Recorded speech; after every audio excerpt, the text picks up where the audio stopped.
Alors on va revenir sur l'idée reçue, la double idée reçue qui veuille qu'on s'affaiblisse et qu'on soit malade, organiquement parlant, pendant le jeûne, et qu'on soit plus faible d'un point de vue toujours organique après avoir jeûné. C'est-à-dire qu'on supporte moins les écarts. On va revenir déjà sur la première notion de ce qui est maladie pendant le jeûne, c'est-à-dire avoir des crises de vomissement, par exemple, pour ce qui peut concerner les deux organes, c'est-à-dire de la bile au niveau du foie. Ça, c'est ce qui va concerner souvent les 2-3 premiers jours de jeûne. Il est possible qu'on puisse vider de la bile verte par le haut du corps. Et il est aussi possible qu'on vide, mais ça c'est les jours suivants, milieu de semaine, le résultat de travail effectué dans l'estomac. Alors je dis le résultat, souvent ça sera du mucus, des cols. Dans les deux cas c'est différent, donc il y a le produit d'une congestion trop forte au niveau du système hépatico-biliaire, et le corps déclenche un spasme pour rejeter la bile par la partie haute et on vomit. On peut vomir jusqu'à plusieurs fois. J'ai eu des jeûneurs qui ont vomi en les 3-4 premiers jours, 7, 8, 10 fois de la bile verte à chaque fois, avec un grand soulagement à chaque fois. Généralement, ces gens-là savent qu'ils ont des problématiques au foie. Le foie est lourd. Quand on appuie dessus, la partie droite de l'abdomen est assez dure. Le foie occupe une place plus grande et donc du coup, il y a les premiers temps où on offre la possibilité au foie de se décongestionner, il prend la sortie principale et il renvoie. Pour l'estomac, ça va être un travail qui va être plus long, qui va être après ces 2-3 premiers jours, après la crise d'acidose, et qui sera le fruit d'un travail très long, qui on sera gêné. Et puis généralement, ce sera du mucus, des cols qui sont dans l'estomac, et puis qui sont le vomissement sera le fruit du travail d'autolyse de l'estomac et qui aboutira à un renvoi. Il n'y en aura pas beaucoup, en général, contrairement à ce qui pourrait être le cas du foie.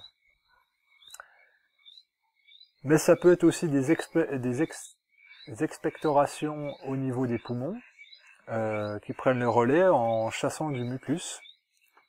Donc là, on peut perdre des glaires, qui vont être aussi, ça va être du mucus un peu jaunâtre, verdâtre, collant. Donc là, fruit du travail de détoxination par les poumons, avec un relais pris par les sinus aussi, qui peuvent se décongestionner. Et puis beaucoup dans la gorge, c'est des glaires qui restent coincées dans la gorge, donc on crache beaucoup d'expectoration. Et puis aussi, il peut se passer sur l'organe des reins, des douleurs fortes qui seront encore plus longues. Donc là, c'est plutôt deuxième semaine en général, mais j'ai déjà vu le cas plus tôt, dans un jeûne. Donc souvent deuxième semaine, lorsque c'est la restructuration organique.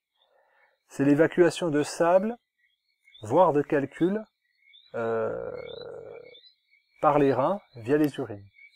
Quand c'est des sables, on sent, ça fait comme si on allait avoir une cystite et une infection urinaire. Les urines sont très chargées, extrêmement brûlantes, et c'est des périodes où, paradoxalement, on n'a pas de sensation de soif. Donc là, le corps ne réclame pas d'hydratation pour travailler spécifiquement sur les reins, toujours dans ce travail d'autolyse. Et puis ça dure un jour et demi, et à chaque fois qu'on va uriner, les mictions font mal, sont douloureuses, c'est des petites brins de sable, des calculs en préformation, qui s'évacuent via l'urètre. Donc là, je recommande souvent aux gens d'uriner dans des verres pour constater le fruit de ce travail d'élimination, ce qui est souvent validé. Mais ça peut aller jusqu'au calcul, donc une crise qui est beaucoup plus violente et beaucoup plus dure à supporter, par contre, extrêmement soulageante. Cette excrétion de calcul, elle peut aussi concerner les calculs de la vésicule biliaire. Là, c'est encore plus long.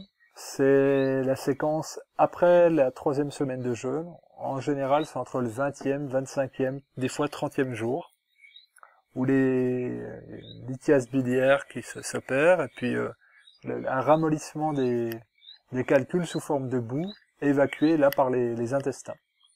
Enfin, les calculs sont évacués via le cholédoque, pour aller ensuite intestin grêle, gros intestin, puis évacué par le rectum.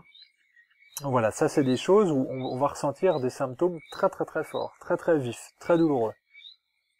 À chaque fois, enfin c'est pas agréable de vomir, c'est pas agréable d'avoir des excrétions de calcul, mais pour le coup, c'est un processus subconscient du corps qu'il a souhaité mener pour mettre hors de l'organisme des substances qui lui étaient nocives.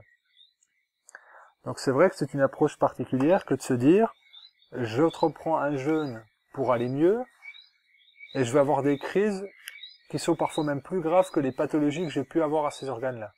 Mais c'est des pathologies qui étaient en cours de développement, et c'est toujours mieux à l'extérieur que dedans, et on exploite les forces vives de l'organisme pendant la période du jeûne où on en a le plus, puisqu'on a mis au repos la plupart des fonctions physiologiques, on va dire conscientes, pendant les périodes de non-jeûne, qui vont être l'activité physique, l'activité intellectuelle, l'activité de digestion. On va se reposer de manière supplémentaire, et on va être tourné avec son subconscient vers une seule chose, détoxifier. Donc on met toutes ces forces-là à disposition, et si le corps estime qu'elles sont suffisantes par rapport aux besoins de nettoyage, il les met à profit pour tel nettoyage organique.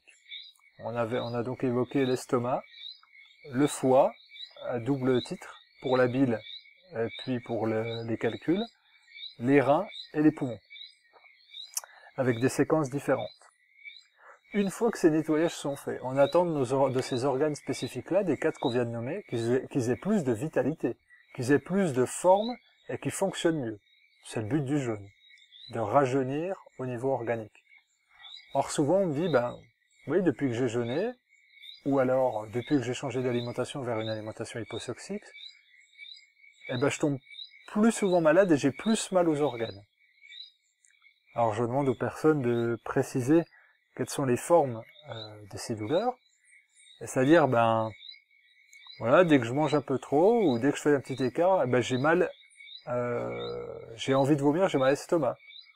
Ou alors, si je fais un repas trop chargé, je vais avoir mal au foie, et j'ai des petites pointes qui se font au foie. Ou si je vais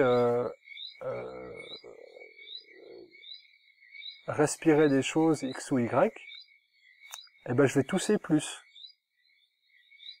Ou je vais avoir plus de mucus qui se dégage si je fais un petit écart. Alors la question est de savoir si c'est le fruit du jeûne d'avoir affaibli les organes, ou si au contraire, en revitalisant les organes, on a plus de vitalité pour expulser de manière immédiate quelque chose qui vient nous déranger et non pas le stocker comme on le faisait avant.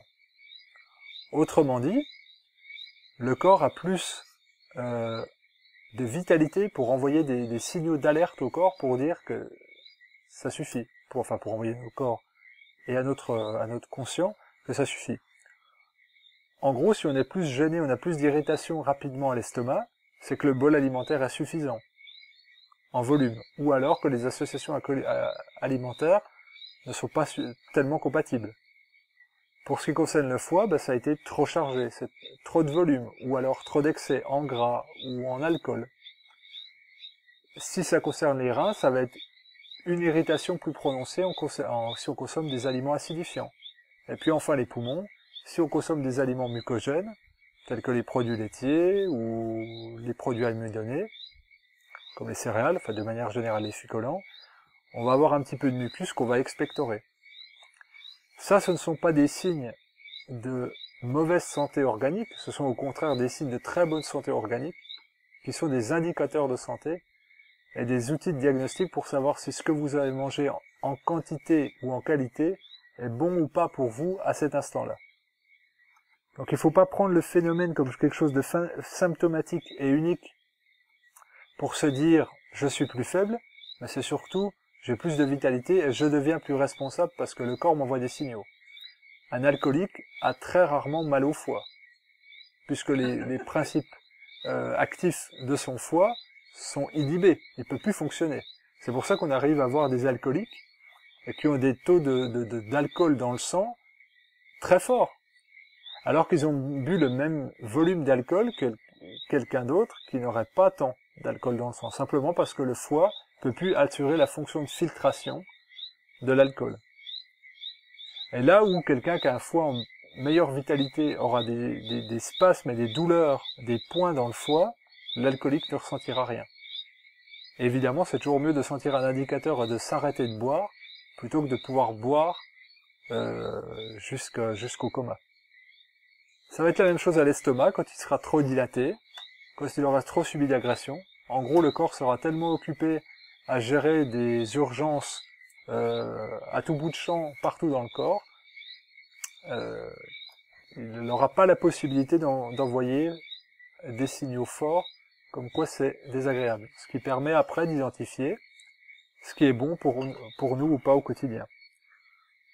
Donc pour résumer, la détoxination pendant le jeûne qui provoque des crises dites de maladie sont en fait des crises de guérison via des crises d'élimination, et donc vise au drainage organique et au renforcement organique. Et enfin, la plus grande sensibilité qu'on peut avoir au niveau organique témoigne simplement d'une meilleure vitalité de ces organes et d'une capacité à mieux comprendre ce qui est toxique ou pas pour nous, en quantité ou en qualité.